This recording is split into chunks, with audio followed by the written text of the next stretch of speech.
ሰላም ጤና ይስጥልን የተወደዳችሁና የተከበራችሁ የጎህ ቴሌቪዥን አድማጭ ተመልካቾቻችን እንደምን አላችሁ? የዕለቱን ዋና ዋና ዜናዎች ይዘን ቀርበናል። እስከ ፍጻሜያችን ድረስ አብራችሁን ቆዩ።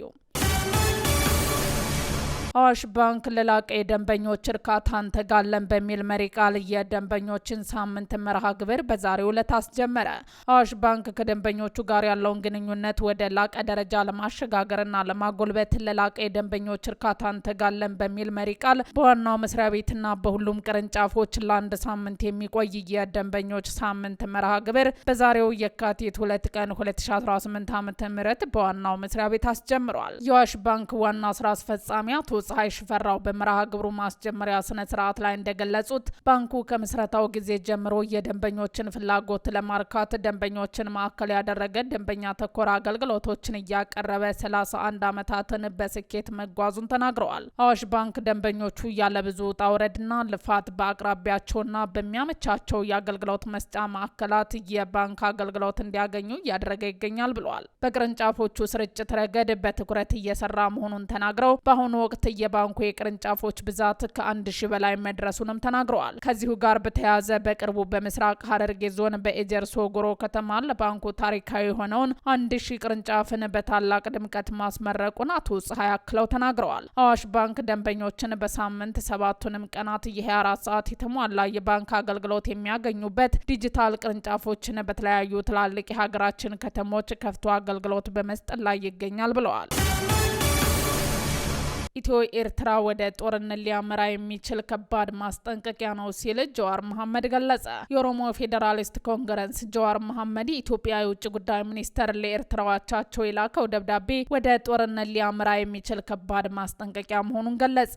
ጀዋር ባስተላለፈው መልእክት መንግስት በኤርትራ ላይ የሰነዘረው ክስ ተገቢውን ማስረጃ ሊቀርብበት እንደሚገባ አሳስቧል። ደብዳቤው በይፋ ጦርነት ከመታወጁ በፊት የሚሰጥ የመጨረሻ ማስጠንቀቂያ መሆኑን እንደሚረዳ የገለጸው ጀዋር ኤርትራ በሰሜን ምስራቅ ድንበር ወረራ ፈጽማለች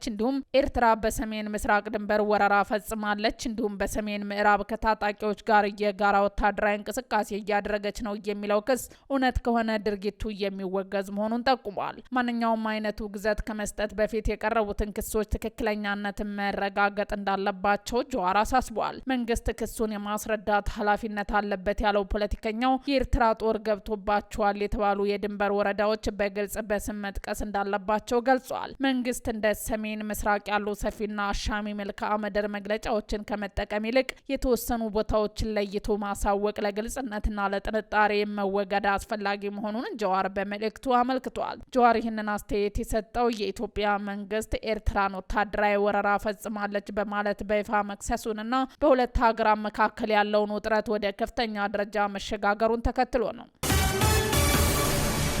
129 ውሾች በአንድ ጊዜ ተገደሉ። በአዲስ አበባ የጎዳና ውሾችን በመርዝ የማስወገድ እርምጃ ተጀምሯል። በአዲስ አበባ ከተማ አስተዳደር አማካኝነት ከሰሞኑ የጎዳና ውሾች በመርዝ የማስወገድ ዘመቻ በስፋት እየተከናወነ ይገኛል። እርምጃው በዋናነት ባለቤት የሌላቸውና በቡድን የሚንቀሳቀሱ ውሾችን መነሻ ያደረገ ቢሆንም አፈጻጸሙ ግን የእንስሳት መብት ተሟጋቾችንና ነዋሪዎችን እያሳዘነ ይገኛል። በተለይም በአቃቂ ቃሊቲ ክፍለ ከተማ ወረዳ 12 በሚገ ውሾች ማቆሚያና መጠለያ ውስጥ የነበሩ 129 ውሾች በመርዝ እንዲገደሉ መደረጉን ከፍተኛ ተቃውሞ አስነስተዋል። እነዚህ ውሾች በመኪና አደጋ የቆሰሉ በአረጋዊነታቸው ምክንያት የተጣሉና በባለሙያዎች ክትትልና እንክብካቤ እየተደረገላቸው የነበሩ ውሾች ናቸው። እንደ መጠለያው ገለጻ የክፍለ ከተማውና የወረዳው የጸጥታ ኃይሎች ነን ያሉ ግለሰቦች በድንገት ወደ ግቢው በመግባት ሰራተኞችን በማስገደድ ካስወጡና የደህንነትን ካሜራዎች ካስጠፉ በኋላ 129ኞቹንም ውሾች በመርዝ እንደገደሏቸው ምንጮች ተናግረዋል። በሽሬ የብርጋዴር ጀነራል ጀማር መኖሪያ ቤት በቃጠሎ ወደመ። በትግራይ ክልል ሽሬ እንዳስላሴ ከተማ የሚገኘው የብርጋዴር ጀነራል ጀማል መኖሪያ ቤት በትናንትናው ዕለት በደረሰ የቃጠሎ አደጋ ሙሉ በሙሉ መውደሙ ታወቀ። ቃጠሎ በሌሊት የተከሰተ ሲሆን በቤት ውስጥ የነበረ ንብረት በሙሉ መውደሙ ተገልጿል። ስለ አደጋው መንስኤ እስካሁን በይፋ የተሰጠ መግለጫ ባይኖርም ምንጮች በቤቱ ውስጥ ተከማችቶ የነበረ ነዳጅ ለቃጠሎ መነሻ ሊሆን እንደሚችል ተጠቁመዋል። ይሁን እንጂ በተቃራኒው ድርጊቱ ሆን ተብሎ የተፈጸመ ሊሆን እንደሚችል የሚጠረጥሩም አሉ። ብርጋዴር ጀነራል ጀማል በትግራይ ጦርነት ወቅት በከፍተኛ ወታደራዊ አመራርነት ያገለገሉ ሲሆን አሁንም ያሉበት የት እንዳሉና ያሉበት ሁኔታ ምን እንደሆነ መረጃ ማግኘት አልተቻለም።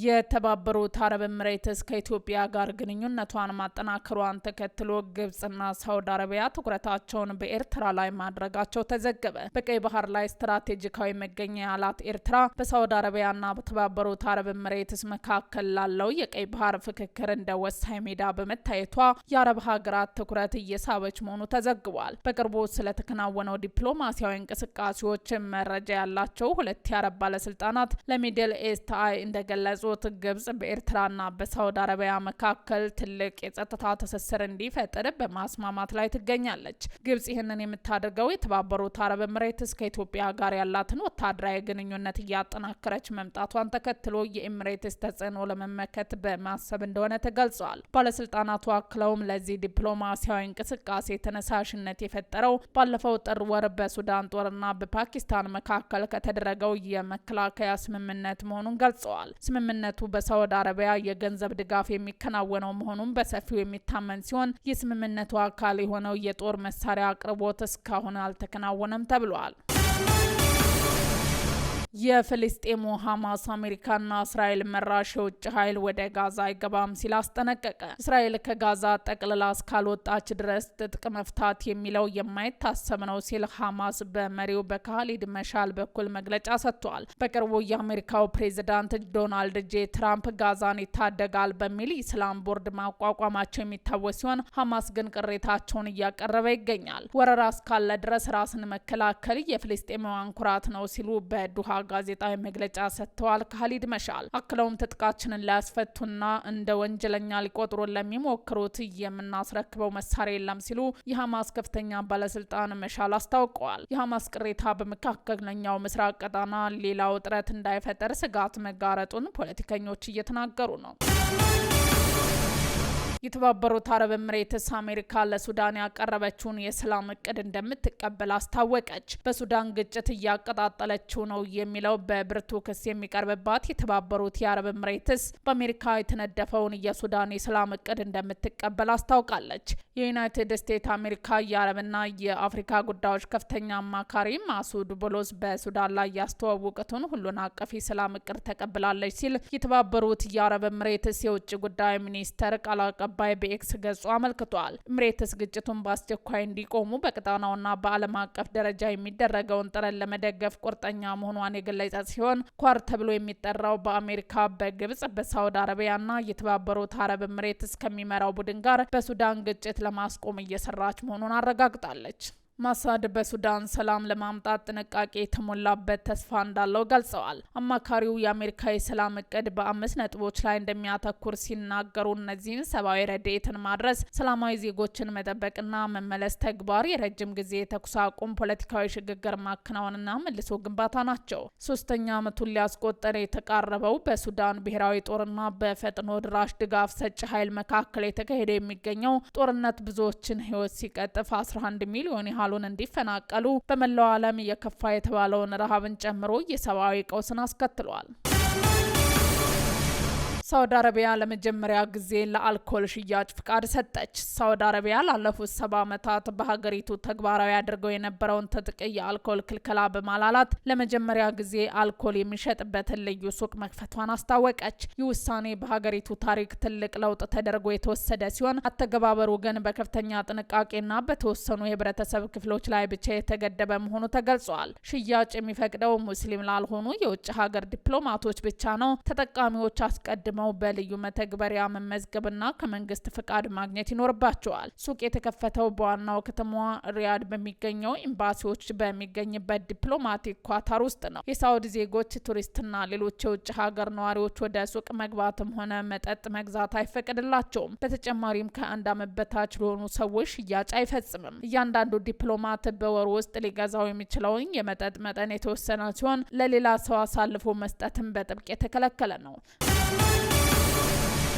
እስራኤል በሶማሊላንድ ወታደራዊ ሰፈር ለመግባት የምታደርገው እንቅስቃሴ ካላቆመች ወደ ጦርነት ለመግባት ዝግጁ ነን ሲሉ የሶማሊያው ፕሬዝዳንት ሐሰን ሼክ መሐመድ ገለጹ። የሶማሊያው ፕሬዝዳንት ሐሰን ሼክ መሐመድ ከአልጀዚራ ጋር ባደረጉ ቆይታ ሉዓላዊነታችንን በደማችን እናስከብራለን ሲሉም ተናግረዋል። ፕሬዝዳንቱ ይህንን ማለታቸውን ተከትሎ ሶማሊያ የእስራኤልን አየር ኃይል በሽምቅ ውጊያ ለመግጠም የተወሰነች የመጀመሪያዋ ሀገር ሆናለች በሚል እየተቀለደባት ይገኛል። ውድ አድማጭ ተመልካቾቻችን ዜናዎቻችን እነዚህን ይመስሉ ነበር። አብራችሁን ስለነበራችሁ ከልብ እናመሰግናለን። መልካም ቀን።